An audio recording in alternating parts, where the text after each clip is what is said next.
Well, hey there, folks. A while ago I picked up a little fishing boat. It was a 1994 Lowe 1605. Nice little boat.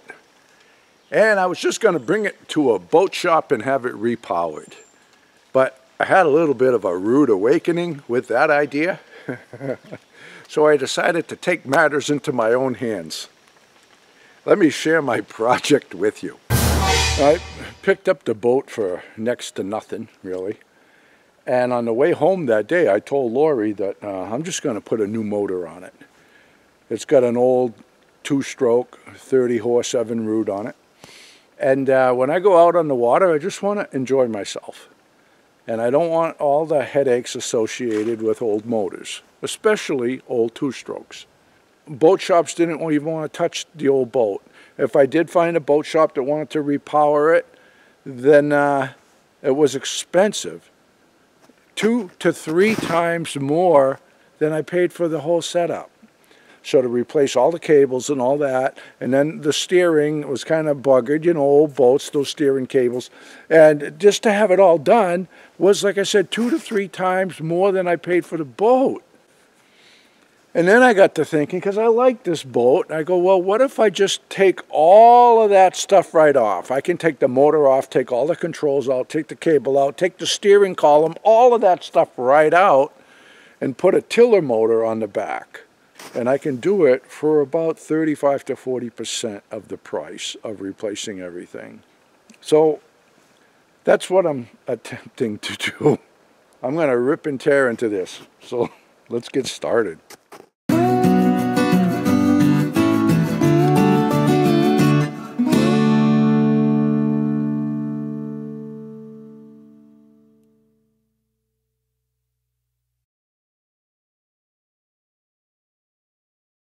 So I've taken the windshield off. I took that seat out, moved that out of the way. I'm just starting to dismantle stuff here. I'm going to take the steering wheel out, start ripping all the controls out. And I will no longer need any of this.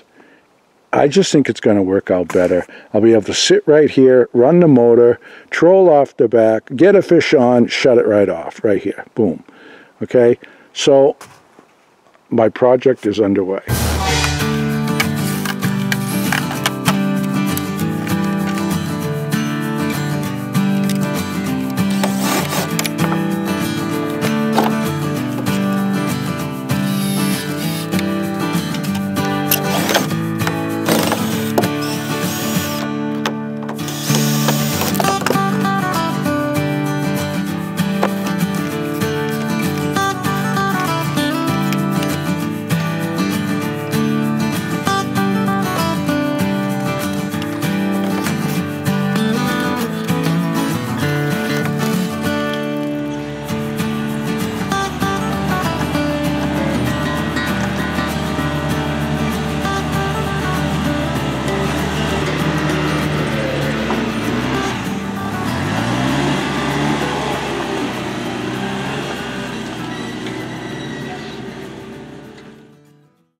So now it was time to buy a new motor, but that turned out to be a little bit more complicated than I expected. When you're buying an outboard motor, you don't really know what you're getting.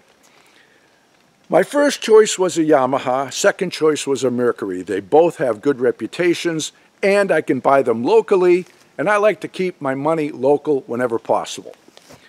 Unfortunately, with the Yamaha, I couldn't get the options that I wanted in a 25-horse motor. So then I started shopping the Mercuries. They had what I wanted, but then by digging a little bit deeper, I found out that all of the Mercuries from 30 horse on down were made by Tohatsu. They were Tohatsu motors rebranded as Mercuries. And then by digging a little bit further, I found out that the Tohatsu motors from 60 to 250 horse were made by Honda. All of the Nissan motors in the US and Canada are made by Tohatsu, but they have a Nissan label on them. With that being said, I decided to give the Tohatsu a try. Same motor as Mercury, quite a bit less money, and it carries a 5-year warranty. I decided to give it a go. I started shopping online, And I found that Tohatsu Direct, which is really Plateau Marine in Cookeville, Tennessee, they had an early season discount. I think it was $250 off and free shipping. They had what I wanted. It was there in stock. I placed the order. 3 days later, here in New Hampshire, it's on my doorstep. So let's take it from there. She's ready to be the bow wow rider. The bow rider. Ah, Tohatsu's. So inside the box, the motor is surrounded by styrofoam. It's packed in there nicely tight, was well protected. But I've got to get at the lifting eye, which is in the cowling. And all of this styrofoam was wrapped right tight around the cowling, and the motor is resting on it. So I can't pull this off. So I've got to remove the cowling to get to the hook. So anyway, I ended up rocking the whole deal forward while it's in the styrofoam, and Lori put a couple of pieces of wood under it. Then I rocked it the other way, and she did the same thing on that side. That lifted it up a bit, and it's below the cowling here. So then I just kept tearing at the styrofoam. This little piece is just there to support it for now. Now the engine actually rocks here, and I can remove this. So I'm going to pull this outside, remove the cowling, hook to that lifting eye, and pick her up. So now that the cowling was no longer resting on the styrofoam, I could easily remove it to expose the lifting eye. We kept some styrofoam pieces beneath the sensitive parts of the motor as we lifted it. With center marks in place on the transom, we lined up the motor and fastened it down. The whole process went flawlessly. So now that I have most of the major changes done to the boat, before I go any further, I wanted to get it in the water and run it throughout most of the summer before I fasten the seats down in a permanent manner. I want to make sure that I have the weight all distributed perfectly. I don't like going across the water and have the boat lean in one way or the other. Most of the time I'll be running the boat alone, but when I have passengers on it and they're seated, I want to make sure that everything is running the way that I want. So that's what I've been doing, and I've got it nailed down, and I'll show you what I've done to the boat. So up here in the front, this was part of the boat here, but it was just a hollow space underneath.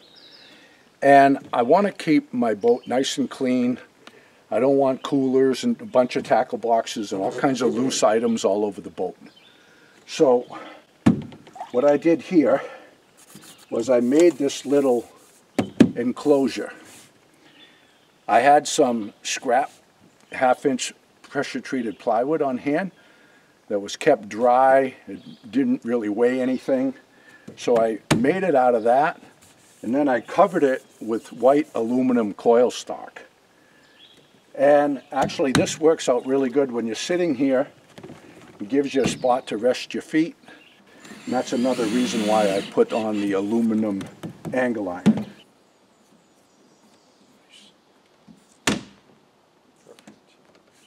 So I have a nice cargo hole now. And I have the trolling motor battery up here, and the other battery is in the compartment out back. It's awesome. Great use of space in the boat.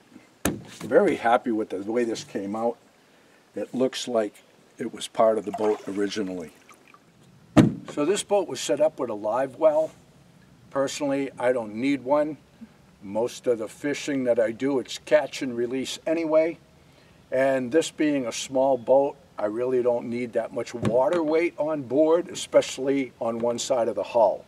So I did away with the live well, and I'm using this as storage. I got life vest and fire extinguisher and fish poles and a few other things in here. Also, the way that this boat was set up is the battery and the gas tank was both in the back of the boat.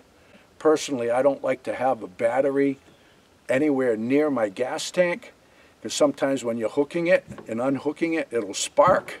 Okay, that's not a good combination. I put the battery in here, and that works out pretty good with the weight distribution.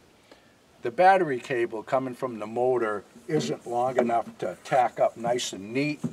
If I decide to keep it in here permanently, I'm going to add on another little enclosure, have this cable tacked up nice and neat, go in here, have a shut-off switch, and then a short piece of cable going to the battery.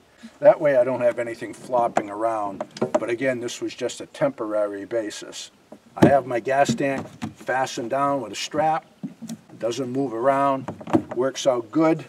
But when I'm out on the water in the blazing sun, I just have a towel over this just to keep the direct sun off of it.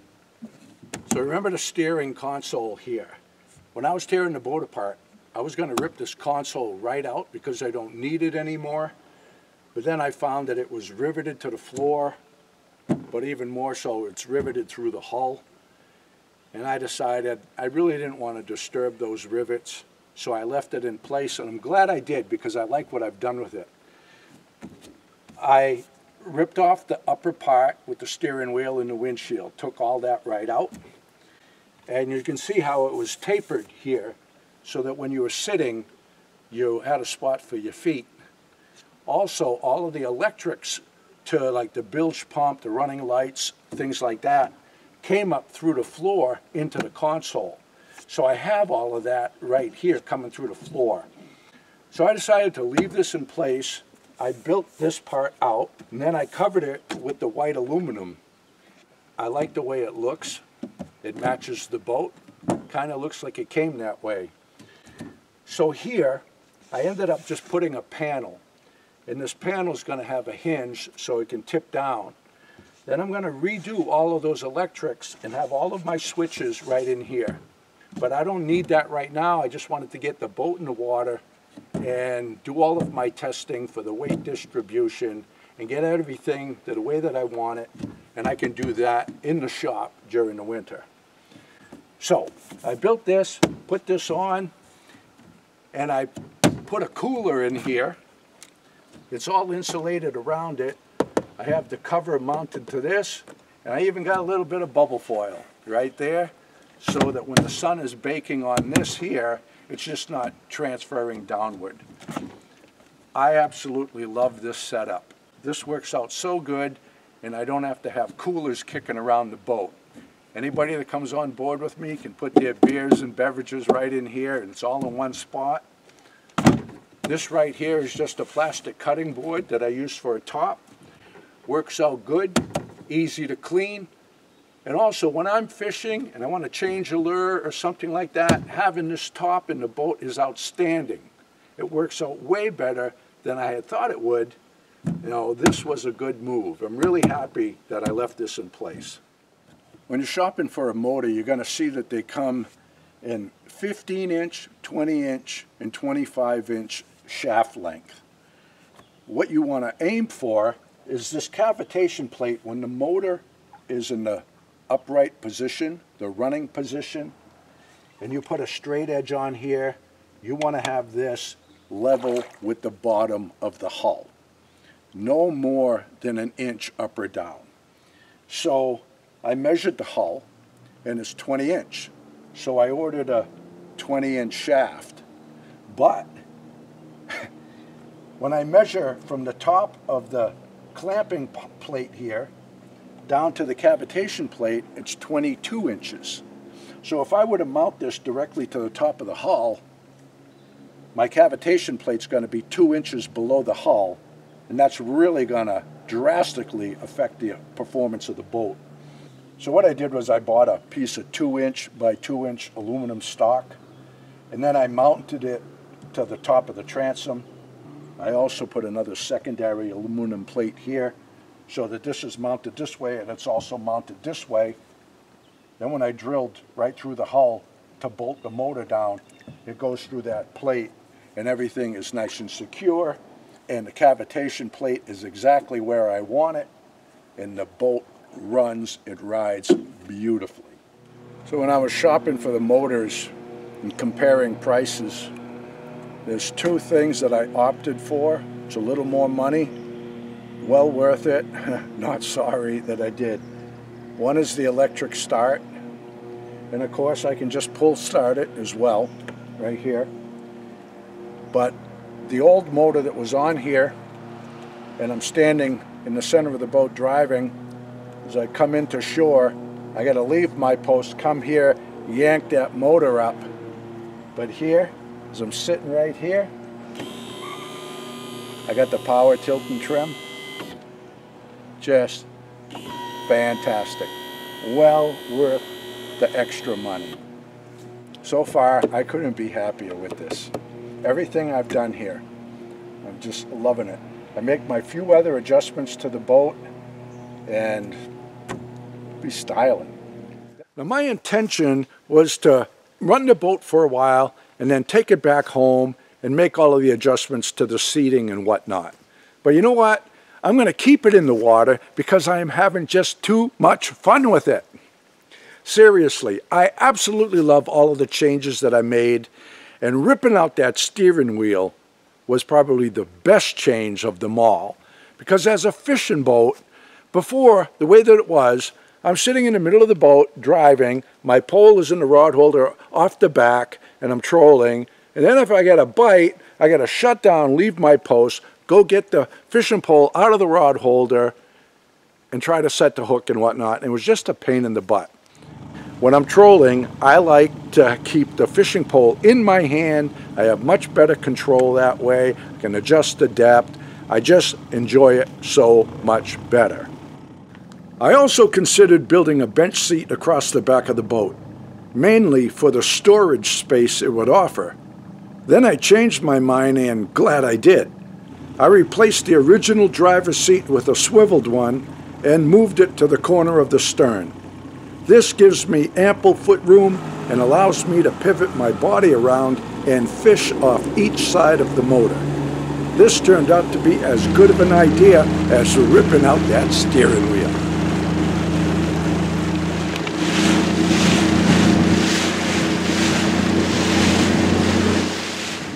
I can't even tell you how much of an improvement this has been to my fishing boat.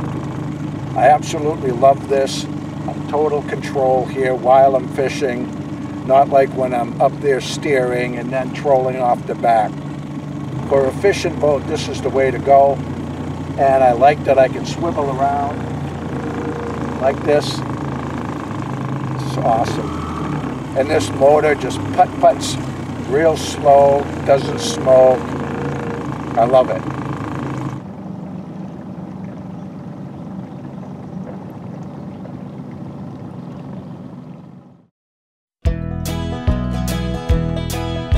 Frankie and the boss out walking in the woods, living life happy and free. Tracks in the snow everywhere they go, there's a pokey way up in that tree. A beaver built a pond where they have some fun, taking life a day at a time. Best friends until the end. Frankie and the boss, Frankie and the boss, Frankie and the boss.